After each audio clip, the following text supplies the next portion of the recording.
વલસાડમાં યુવતી પર દુષ્કર્મ અને હત્યા કેસનો આરોપી કિલર રાહુલ સિંહ, જેને સાથે રાખીને પોલીસે ઘટનાનું કર્યું રિકન્સ્ટ્રક્શન.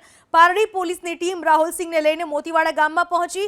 14મી નવેમ્બરે દુષ્કર્મ આચરીને યુવતીની હત્યા કરી હતી. બાદમાં મૃતદેહ ઝાડીમાં ફેંકીને ભાગી ગયો હતો.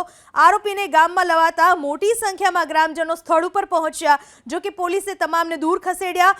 વલસાડમાં યુવતીની હત્યા કર્યા બાદ આરોપીએ વધુ 3 હત્યા કરી હતી. 25 દિવસમાં તેણે 5 હત્યા કરી હતી.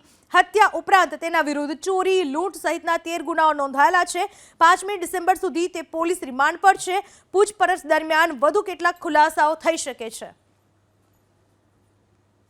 સ્ટેશનમાં 14મી નવેમ્બરે જે દુષ્કર્મ અને હત્યાનો બનાવ બન્યો હતો, એમાં આરોપીની વિધિવત ધરપકડ કરવામાં આવી છે. આરોપીના 10 દિવસના 5મી ડિસેમ્બર 2024 15:00 સુધીના રિમાન્ડ કોર્ટમાંથી મળ્યા છે આપણને. આ આરોપીને અટક કર્યા પછી આજે બનાવવાળી જગ્યાનું જે સીન ઓફ ક્રાઇમ છે એનું રિકન્સ્ટ્રક્શન પંચનામું કરવામાં આવ્યું છે. બનાવવાળી જગ્યાથી થોડાક મીટર દૂર એ આરોપીએ જે ભોગ બનનાર દીકરી હતી એના મોબાઈલ જે એનું કવર હતું, એ દીકરીનું મોબાઈલનું કવર એણે બતાવ્યું છે. એને રિકન્સ્ટ્રક્શન પંચનામું કરીને કબજે કરવામાં આવ્યું છે.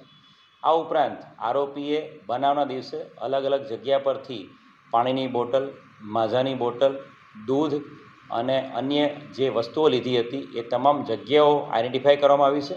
એ જગ્યાઓના પણ અલગ અલગ પંચનામા કરવામાં આવશે.